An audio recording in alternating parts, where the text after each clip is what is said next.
Okay, so I know I haven't been real present for several months on any sort of platform, especially YouTube. I am not coming to you today with a sprinting video. Obviously, you are in our living room of our home with my wife Tiffany. The reason for this video and the next series of videos that you're going to see, it really comes down to what my mentor from afar, Stephen Pressfield, shared with me this past week.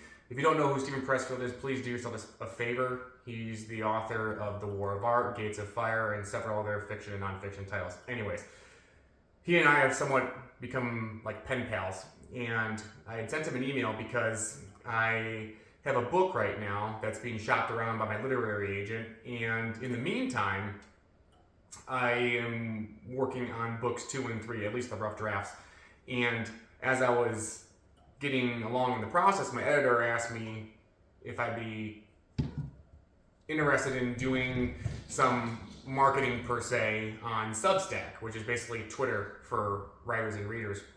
And so I asked Stephen, hey, this Substack thing, do you think there's anything to it? And he effectively said, maybe for you, let me know if it works out. But one thing I would encourage you to do, Hunter, is to get on YouTube. I'm going to be doing more of that. That's where my team and my agent, my editor, they're pushing me in that direction. And if it works for Stephen Pressfield, then I'd be a fool not to do so. But I want to do this a little bit differently. Not fancy, no crazy production. This is being shot on my phone, and as I was bringing it to my wife, I actually showed her the email from Pressfield, and I think she said somewhere along the lines, it looks like YouTube's the way to go then. And again, with her wisdom being, hey, if we're going to do something like this, or if you're going to do something like this, then it can't be fancy. It has to be real, it has to be raw, it has to be authentic. People are drawn to long form, all that good stuff, and can't have a fancy title. And so one of the concepts I talk about in my first book, which is coming out who knows when, is this concept of off the script. And so that's exactly what my wife Tiffany and I are coming to you today with the first of hopefully several discussions that we're going to have in the future. So again, why are we doing this? Is it to promote the book? Yep, but there's substrates to it. We think that there aren't, if I'm tracking, I guess would be the best word for it. I think we agreed that there aren't enough couples and or people looking to make an impact who are real, raw, authentic. And there, I know for a fact, just based on the people that we converse with in a church, there certainly aren't enough couples who are taking the time to engage in dialogue. Do you think I'm right with that? Or is that those were my thoughts as far as getting you involved in this? Because as you read the books, and I'm sure as you guys have heard some of my stories on Instagram, and if you're on my email list and all that good stuff, the question either has come up or I'm willing to bet will come up. Who is Hunter's wife? Who is this person? How did what made her hitch her wagon to this guy, this schlep? Because and that's what I certainly was for a long period of time. And so I said, Tiffany, if this is going to happen, it's no longer a me thing, it's a we thing. And so I kind of gave you the mic and then took it away. But does that make, what do you have to add with that? Is that, I guess?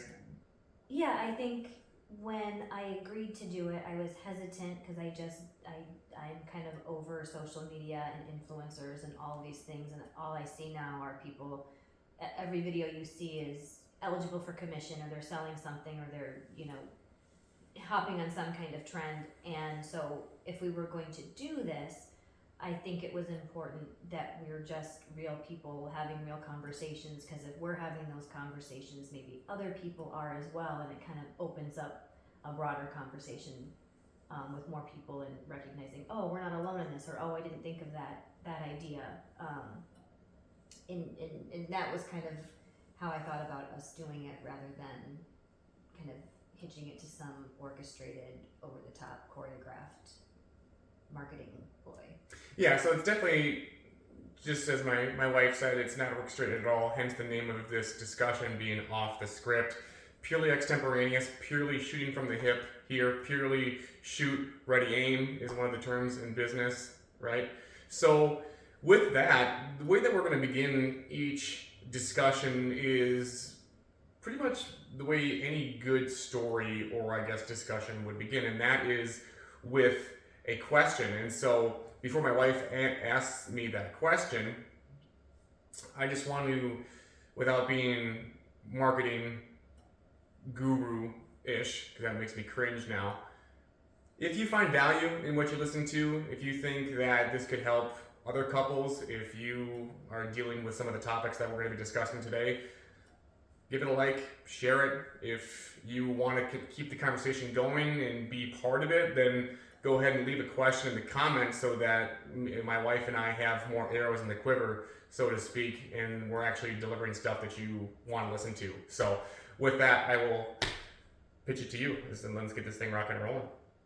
All right, so what is default?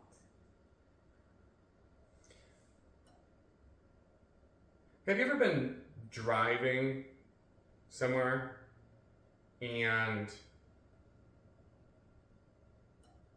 you are are on autopilot, and 5 or 10 minutes will go by and all of a sudden you've taken the wrong exit that you had initially intended because you've been programmed that at Monday at 5 o'clock we take exit 69C onto Baldwin Street, and that's how we get home. But in this particular case, you were wanting to take exit 70 onto Port Sheldon and 44th. Do you know what I'm talking about there? Yeah. That's default.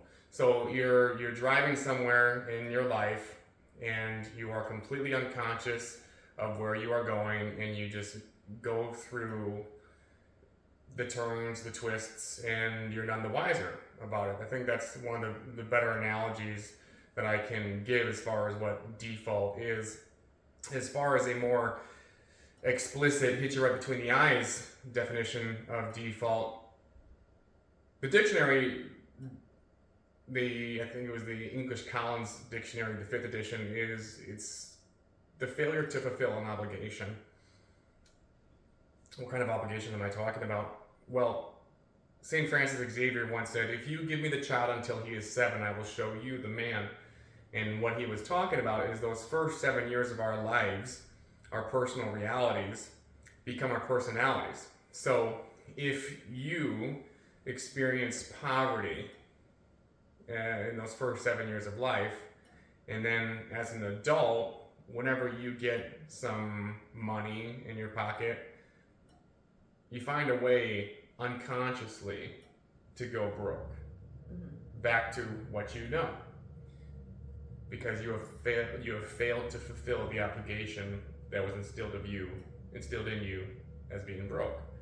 If you experienced trauma and drama, verbal and or physical abuse, or witnessed that as a child with your parents, then whenever you have peace and serenity in an intimate relationship, well, congratulations, you have just failed to fulfill the obligation that was instilled in you in those first 7 years of toxicity in a relationship. And so you unconsciously will cheat on your significant other, you will make a mess, you will find chaos, and you'll just turn your entire house upside down because chaos is calm for you. And anything other than that is foreign and it doesn't feel like you. And so we always want to go back to what we know. I mean, we're humans, we like homeostasis. That's why training is incredibly stressful for an individual, because our body is not like that. It wants to stay where it is. It doesn't want to go out into the unknown. It likes life that is predictable and repeatable, because that gives you a semblance of control, no matter if that control is incredibly damaging. So it sounds to me like default, in other words, is the result of your coping mechanisms for experiences that you've had that have become patterns in your life that you take with you throughout your life without recognizing them. Yeah, I mean, in fewer words, it's self-sabotage by definition.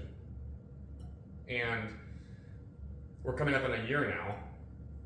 January 21st of 2023, I actually went into my office that morning, the night after, January 22nd, 2023, the night before,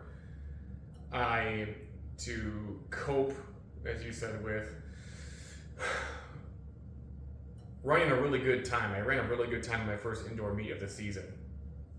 It was almost a PR, but it was pretty good. You usually don't open your season as within a second of your PR, and I did so in the 400 meter that night. And I just came home and I just binged myself into oblivion, and that seems to have been a pattern for me in my life. Whenever I find some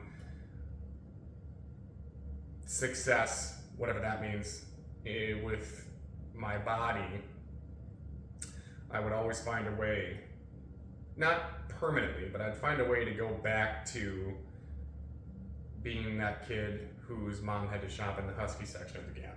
Mm-hmm. And it was finally that next morning that I just went to my office and I said, why do we sabotage ourselves? Kind of like how we're kicking off this conversation right here. I thought if I had that question staring at me every single day when I went into my office, I would have to figure out the answer to it.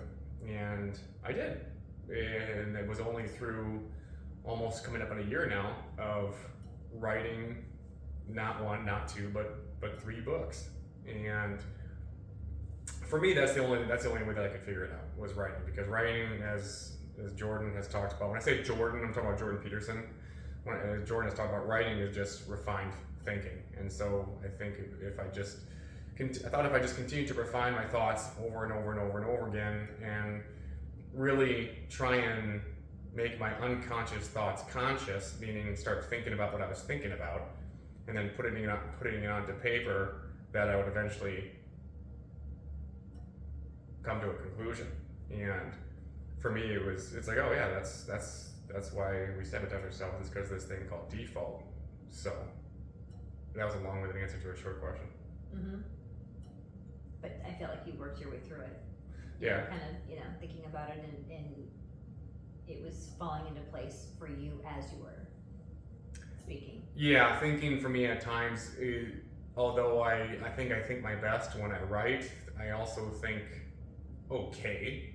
I tend to get a little tangential, but thinking for me is also dialogic. Mm-hmm. Kind of just, maybe that's why I was so good at Toastmasters, table topics, that sort of thing. Table topics is purely extemporaneous speaking, if you've ever been involved in Toastmasters. But so then I think what begs the question from my standpoint for you is, not that you've asked me this yet, but what would you say your default is?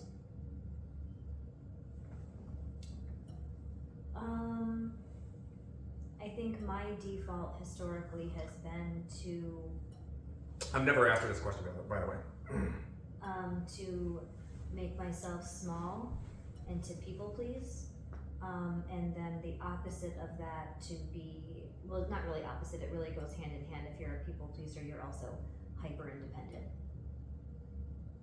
Not wanting to inconvenience anyone or put anyone out. An example I've given when I've talked to friends about it is, they can call me at 3 in the morning and I would get up in a second and go anywhere that they needed me to go to help them. I would do that for you, I would do it for my friends, I would do it for our son, no questions asked. But if the roles were reversed, I would have a very difficult time reaching out and doing that myself. I would not want to disrupt or inconvenience anyone else, and instead figure out how to take care of it myself, even if it puts me at an extreme disadvantage. That's a dichotomous duality, big time, I would think. I don't think so. I think they actually partner very well. The people pleasing, wanting to do for everyone else, be everything for everyone else, and then that's in that same vein, you're hyper independent because you don't want you do for everyone else. You don't necessarily want them to do for you, because that would then take away you helping others. But wouldn't that be the definition of a dichotomy, where it's good that you're wanting to help somebody even at the wee hours of the morning, But then, when does that help become a hindrance? Right? I mean, you can look no further than me as far as yeah, you were always willing to help me, but then did that just perpetuate my victimhood mentality, which is my default?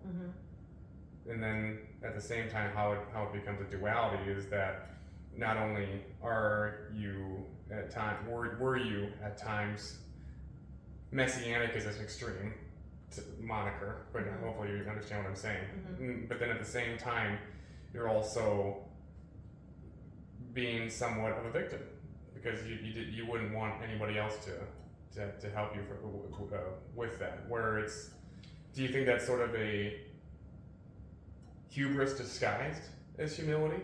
It's like, I'm just masquerading. This is just masquerading as independent when really it's a victimhood mindset that's coming out. I don't know if hubris would be attached to it. It was more about finding or identifying my worth or value in what I could do for others. Like there wasn't enough self-worth and self-value within myself to recognize, no, I don't have to bend over backwards and do everything and anything for everyone else to be worthy to be in their lives or to try and get their attention or to feel like I earned my space in their life.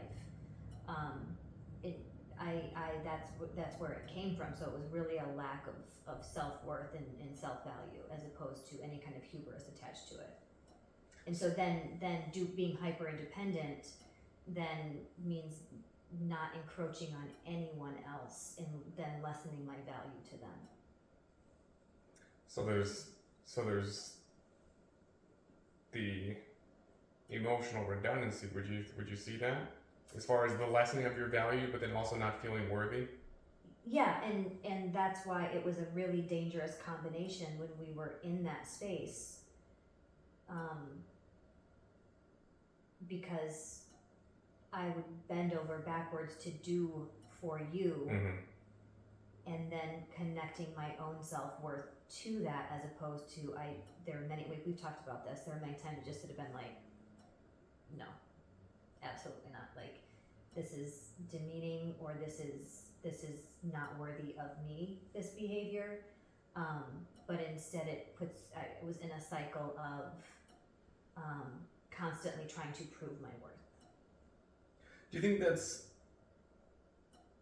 that could be a generalization, if there's such a thing, of default for women and wives, what you went through? I don't know if it's something that is more attached to women, but I know that because one could certainly make the case for that, as there seems to be a case being made, not only in our country but around the world, where we have men, myself included, going through a second adolescence, which then makes a woman have to wear more than one hat. She has to be much stronger than perhaps she once was. She has to be at times. She has to be a husband. She has to be a father. She has to be a man in certain cases. Not transgender speaking, but in terms of the mantle. Yes, the responsibilities. I don't know. I would have to look at studies and see if that is if that type of default tends to fall more with women or not. I don't know enough about that to know. I just know that it is a pretty common form of default, feeling like you need to hang on and prove your worth, like somehow your value is attached to it being proved to someone else. Like if I just work hard enough, if I just do this, if I just show them how invaluable I am, they will value me, as opposed to having that internal value. So then the question that stems from that, and I'm sure there's people listening, is how did you cultivate that internal value, and how could somebody who's watching this, if they're a woman and or a wife and or a mother, begin to cultivate that internal value? I mean, I don't have one answer for that. It's been a journey. one has been through my faith, and just also a lot of internal searching and growth, and getting to a place that, and again, it's kind of diverts from what you're asking, kind of in a circular answer, but learning to love and value myself, and see these patterns and recognize them, to then begin breaking them. Getting to a place, for lack of a more eloquent way of saying it, just getting sick and tired. Getting sick and tired of being in that space, and starting to recognize, I'm doing these things, or reading about certain attachment styles, or reading about certain, trauma responses. And trauma doesn't always have to be some like horrific experience that you had as a child. It could be a number of small incidents, but studying trauma, studying all those things, just learning and growing and doing a lot of self-reflection, I think, brought me to a place of just finally being able to see clearly, and being ready to put my foot down, for lack of a better word, and be like, no, this doesn't resonate with me, and I need to start putting things in place that do align with what does resonate, and what I can identify as being healthy responses to situations, not trauma responses to situations. Is there anything tactile that you think, even if it's just one thing, that you think that you could offer up? Doesn't have to be a marketing ploy, like 3 steps to this, right? I mean, is No, I mean, just something tangible. When we had a disagreement, a few weeks ago, and we were going back and forth, and you were upset about things, and I was upset about things, and you were like, well, I've grown and I've changed in this way. And when I said to you, like, well, this is also me demonstrating my growth and change, because me of 3 years ago would have just laid down and, okay, you're right, I'm so sorry, da da da da. Whereas now I'm standing up for myself, like, no, I don't agree with you. This doesn't resonate with me. It doesn't feel right. It doesn't align with me. And I'm not just going to pretend that it does to keep the peace and to make you happy. There was no fear of, oh, well, what if he doesn't love me anymore? What if he leaves? What if this? What if that? It's like, it was just an example of me being at a place where, no, I need to stand with what I know to be true and what I feel, and be able to express that without the fear of being true to myself, without the fear of me losing value to someone else. It's about me standing in my own value and worth. Mm-hmm. So there's a couple of things that I want to touch on with that. One,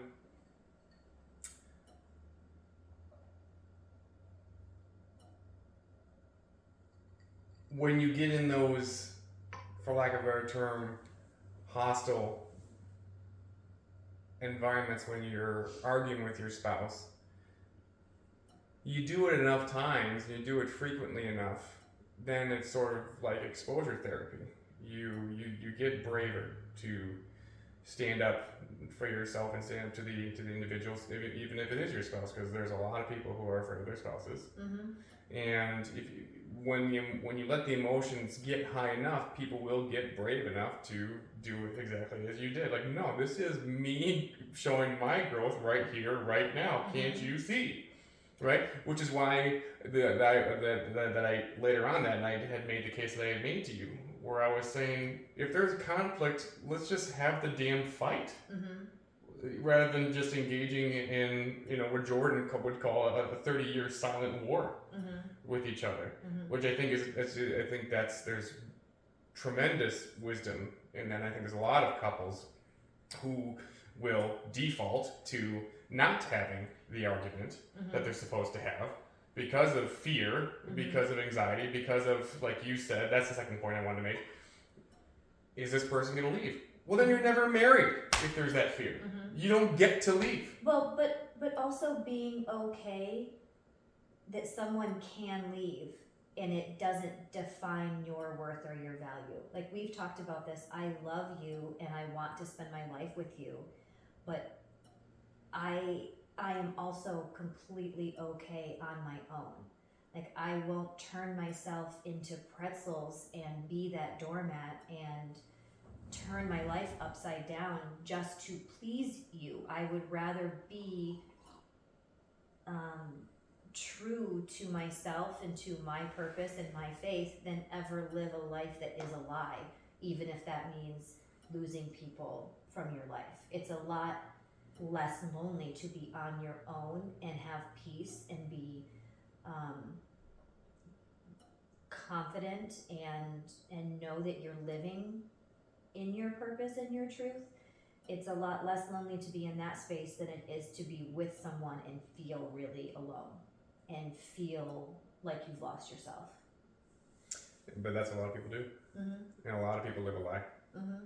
Because at least it feels like them, even when they know it's not.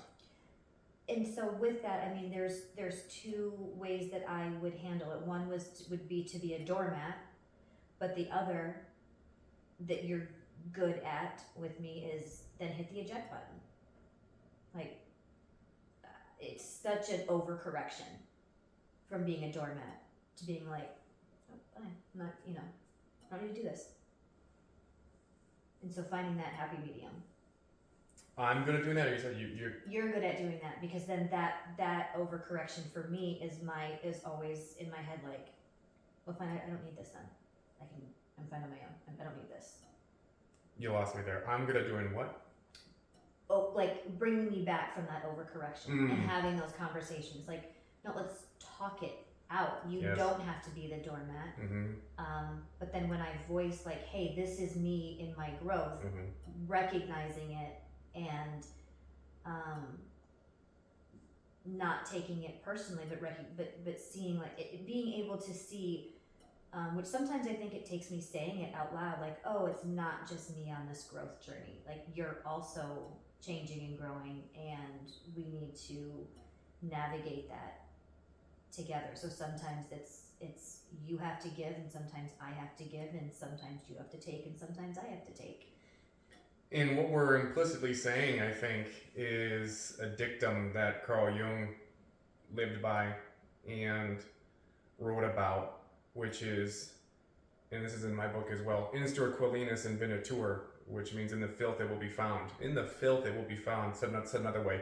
What you most want to find is where you least want to look. And again, with Tiffany was saying, it's with the things that in our past, our dramas and our traumas, whether it's her and I on a more day-to-day, maybe not day-to-day, weekly, monthly occurrence, getting into those fights and those arguments.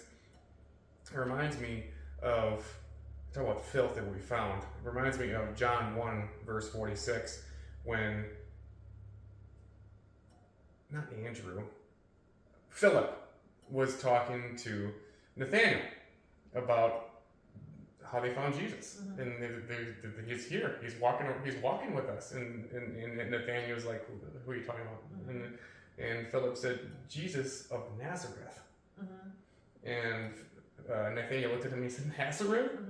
What good can come out of that place?" And then Philip looked at me and said, "Come and see." Right? What good could come out of that place? In the filth, it will be found. What you most want to find is where you least want to look. And I think that's, I mean, again, like you and I talked about John 3:14, where Jesus is talking about the Son of Man must be risen up like the snake in the wilderness. If you don't know that story, quick exposition on that. So when Moses was leading the Israelites through the wilderness, they were being unruly and worshiping idols and spitting in the hand of God when he gave them manna, all that good stuff. And so he sicked snakes on them, and they bit them, and they died.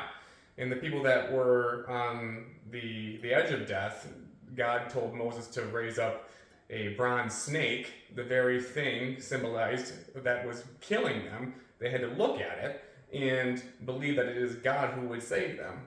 No different than how we have to look at Jesus on the crucifix to give us our salvation. And so I think I say all that to say, if you really want to get to the crux and the nuts and bolts of your default, whatever that may be for you, you have to consult your resentments. You have to go to those places that you don't want to go to, whether it's arguing with your spouse or writing about how you were in my case, sometimes touched, right, by cousins, or when you didn't want to be sexually, or whether it was, why did I always totally screw up a perfectly good relationship? I mean, you have to ask yourself these questions, and when you truly ask, you will get an answer. I mean, talking about the same guy on the cross, he did say, if you ask, it will be answered. If you seek, you will find. If you knock, the door will be opened unto you. And so I guess that's am I getting too tangential?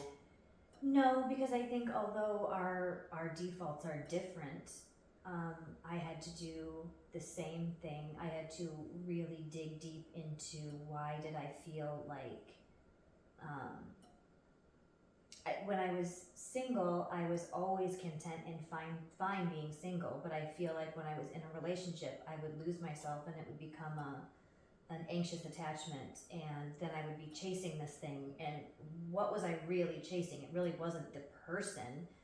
It was somehow my default chasing my self-worth, or chasing, and really having to dig where I didn't want to look to really figure that out and to start healing from that. Were you chasing, could it be safe to say succinctly that you were chasing an emotion, a feeling? I think so. A certain feeling, or a certain, it's one of those things I would have to dig deeper into, be more to be able to discuss it more eloquently, and on the spot right now I don't feel like I could do it justice. But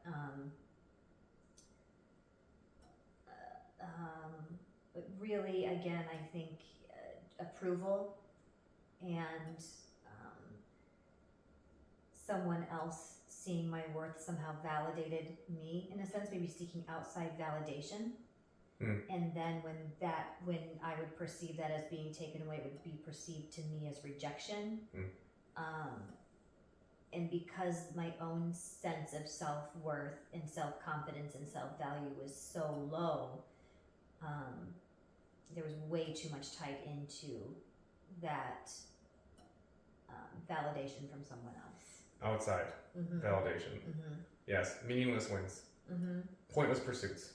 Of things that really, when I think about it, didn't even matter. I didn't really have that much emotionally invested, but it was all about internally myself being dysregulated and searching for that outside validation.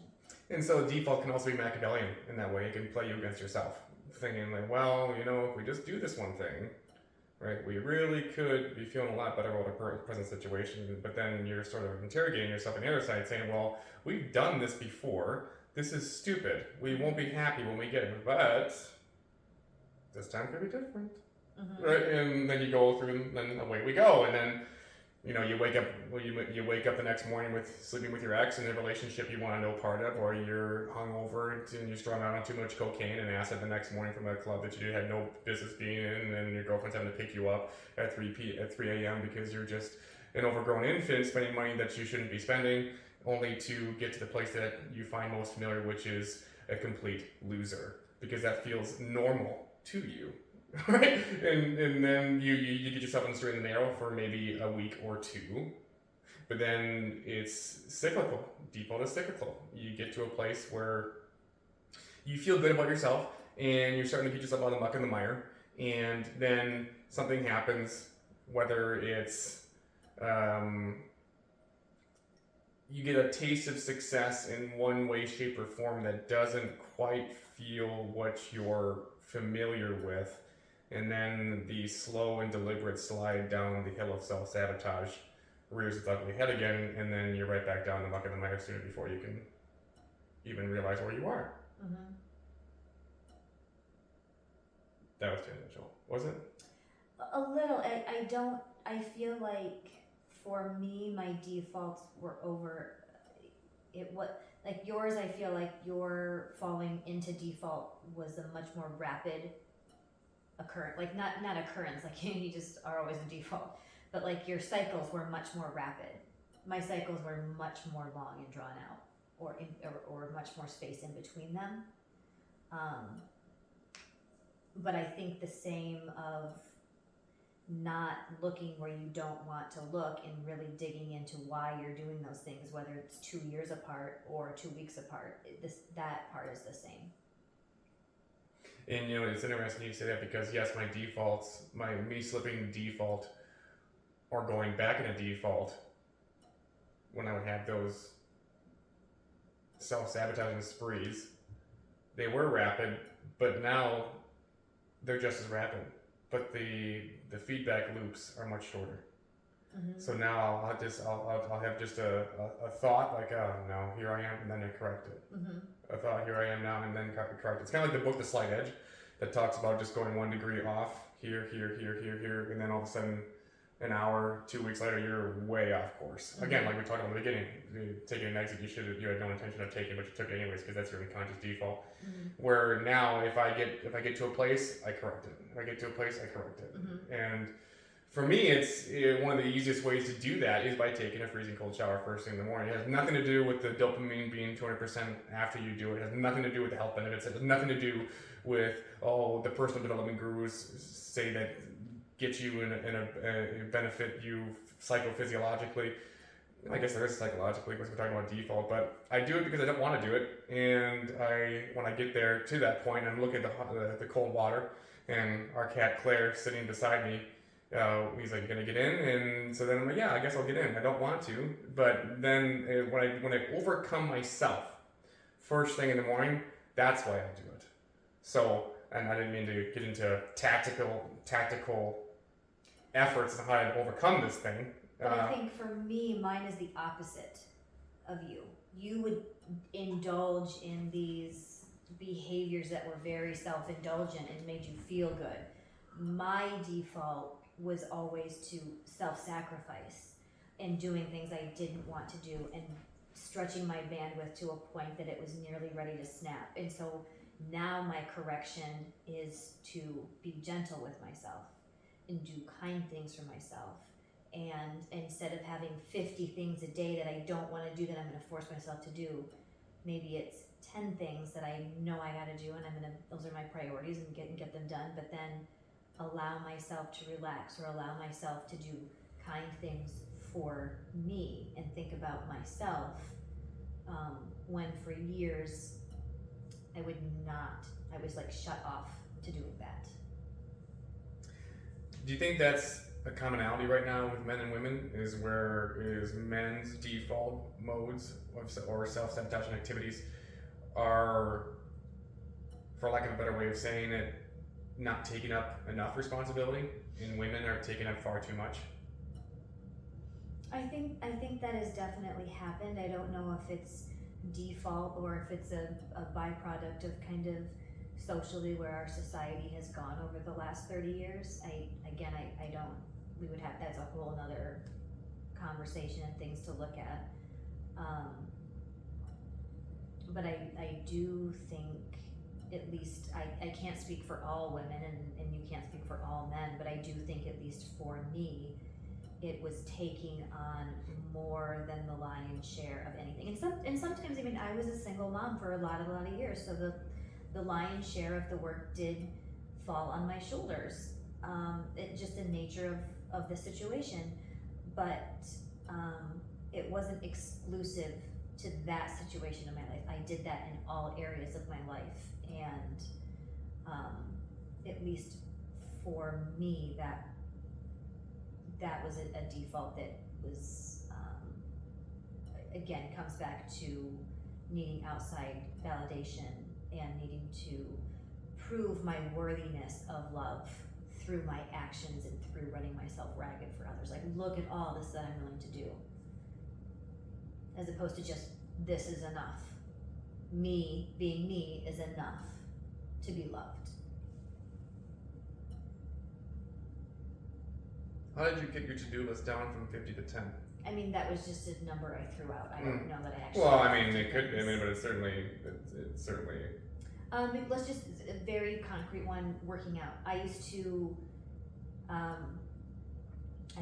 used to do yoga 5 or 6 days a week, and I used to run 5 days a week, and I did half marathons, and I did other races. And to be quite honest, I mean, there were times that I really did love running, but there were many times that I would be so exhausted and didn't want to do it, but it was sort of like if I didn't, I would have these incredible feelings of anxiety and guilt and, oh, you know, somehow my own value was attached to doing things I didn't want to do.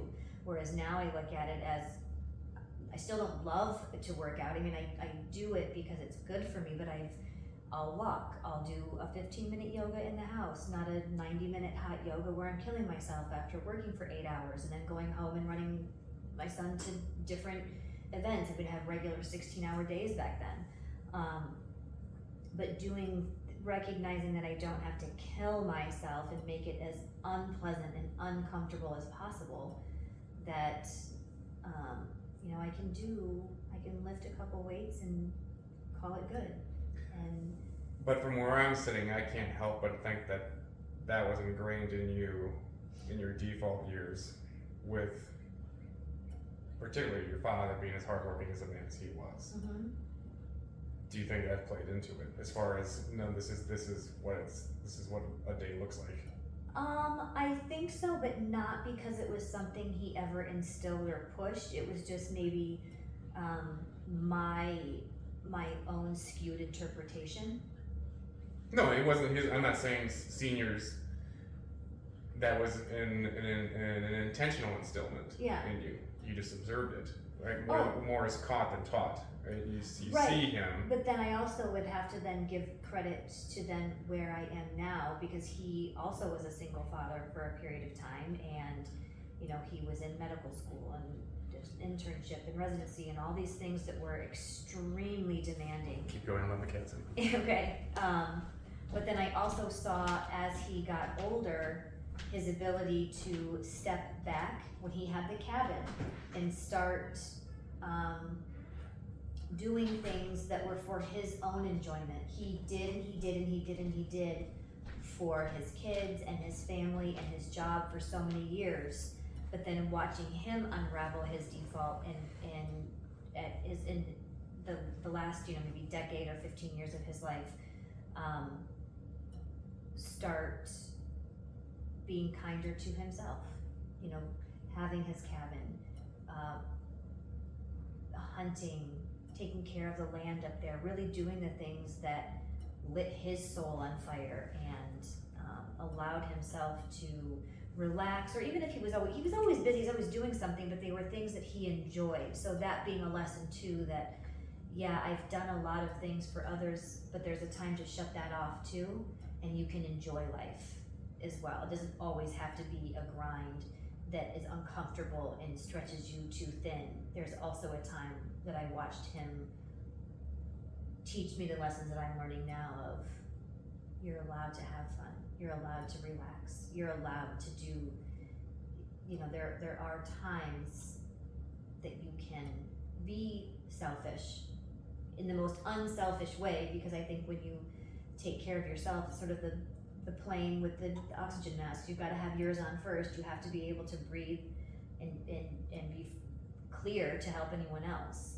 So I get back to, that's helped me, I think, be better for others, learning how to say no and relax, and not be stretched so thin and tie my value to all the things I can do for other people. I can actually do more, be more,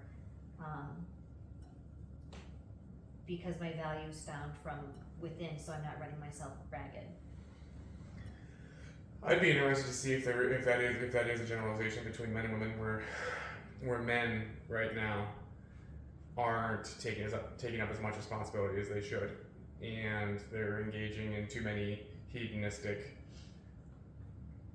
youthful, exuberant pleasures, where women, for more often than not, right now, are the exact opposite. And so it's this, and I think that's why marriage is important right now, because you are the yin and I am the yang, and whatever yang and yin doesn't really matter, but it is that negotiation between order and chaos, which is exactly what the yin and the yang represent. The white serpent of chaos and the black serpent of order. You can't have too much chaos, or that you get anxious and there's entirely too many things to do and you become overwhelmed, and you certainly can't have too much order, otherwise you become a tyrant, which I've done in the past.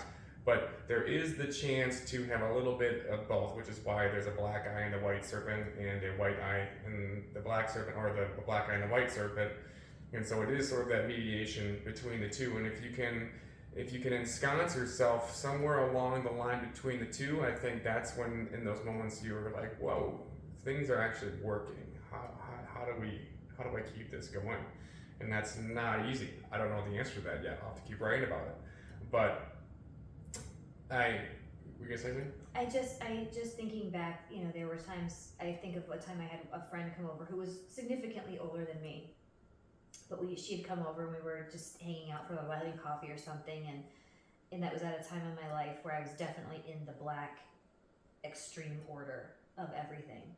And she even looked in my Tupperware little space and she's like, oh my gosh, like everything not only was in its place, but it was just so on the, you know what I mean, the spaces in between. And she kind of looked at me, and I think that was a symptom of, you know, the yin and the yang, and we look externally for that chaos or extreme order, but it was a reflection of what was going on internally, because there was, I think, a lot of chaos internally, that I needed my external world to be above and beyond order. There's a lot of chaos going on internally that a borderline tyrannical sense of order manifested itself externally. Yeah. Or I think I, on the other hand, had, well, it could have been the same. Well, no. Some of the things that I did, even the time that you knew me, the only thing that I had in order, I would say, would be, at least with the first 3 years that you knew me, was the physical outlet, Mm-hmm. and at times business. Mm-hmm. I did build that business, not without the help of a private investor, Mm-hmm. but we did do some pretty remarkable things in a short period of time there. But it's interesting that I had such order in my physical body and my business to a point. I mean, if you consider to the degree that you can make a case for order being a business making money. But my faith was a disaster. I never was an atheist, but I never put him first in my life. And my relationships were a train wreck, as you were a first-hand witness of. So I guess it would make kind of sense, as I'm thinking about it out loud here, as to why the only thing that I had really order of was my physical body, because of everything that I experienced in my default years, and also how there was that motif kind of repeating itself. Mm-hmm. In I think it was 4th or 5th grade, and kind of going in with when I'm saying 4th or 5th grade, I knew that I was a writer when I was in 5th grade, where our teacher, Mrs. Schmitz, had taken out she had told us to take out a piece of loose leaf and write a story for the next 45 minutes, and I had no idea what the story was, and yet I took to it like a moth to a flame. I brought her the piece of paper, she read it, and she was crying by the end of it, and that really filled me up. But then I went to my friends, and again, as I mentioned earlier, I was a boy who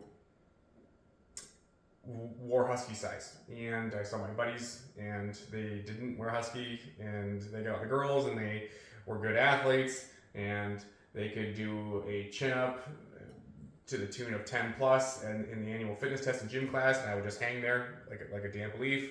So I started pursuing those things. So I guess that would, I still don't know if it answers the question as to why I had during all those chaotic self-sabotaging years, why I had such a tight grip on my body. Mm-hmm. But maybe you have a better answer for that. Maybe that's well, for I think another that show. Was something that was so important to you because it was something you lacked, and so that became your focal point.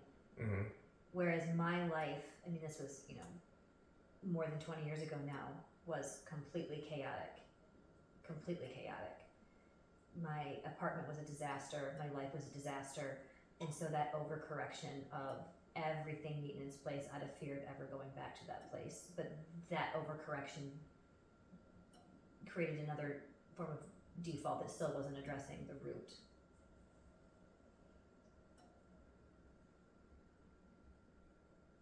What else? That's kind of right now. No, I mean as far as any follow-ups or anything like that, you think? I mean, I think my only thing was I think, like I said a few more times, I do believe you do have a moral compass. Obviously you have one, but I do believe it was there then, and you knew on some level the way that you were living your life was not in accordance with that. And so one way that you had control, that you could feel good about yourself, and it also allowed outside validation. Oh, well, look at him. He's doing this. Look at what he looks like. Look at what he can do in the powerlifting world. Look at what he's doing on the track for someone his size that was a football player. It was all external. And so you got this validation that maybe you weren't such a bad guy, or you had something worthy of looking to, or you'd always wanted that. You wanted to be viewed in the way that you viewed your friends, and so while everything else was kind of falling apart, this was something you could focus on and be successful at. Which is, I guess, a great way to tie this up, because as the people who are watching this are probably remembering, this guy used to be a sprinter. This channel's full of sprinting videos, sprinting how-tos, sprinting modules, sprinting this, sprinting that, powerlifting videos, football highlights, and those were all, they had value. I learned a lot from them, but those were all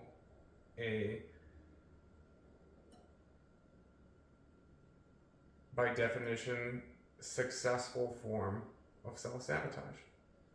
And I think that's really the point of one or several of why Tiffany and I have decided to do this and have it be unorchestrated and have it have the name that it is, which is off the script. I was living on a script, my default, for too long a period of time, and it's much easier said than done, but in order to break that, you have to start shooting from the hip a little bit. You have to get out from where you know and step out into the unknown, and that takes a tremendous amount of faith. If it were easy, everybody would do it. So with that, see, you're way better at this than you already know. She tied it right up in a bow at that. So I think with that, we're gonna call it good for today. Again, if you found value, share it, like it, and if you want to keep the conversation going, or if you think that there's something that you're wrestling with, a question, then just leave it in the comments. And if Tiffany and I don't address it next week, it'll be addressed in the weeks to come, I'm sure. So unless it's dumb, then we're just going to avoid it at all costs. If it's dumb, then just do yourself a favor and save it. And if you're gonna talk shit, well then I'll just have her read the comments. So and then she can deal with you, and you can deal with that. So that's it. Thanks everybody. Bye.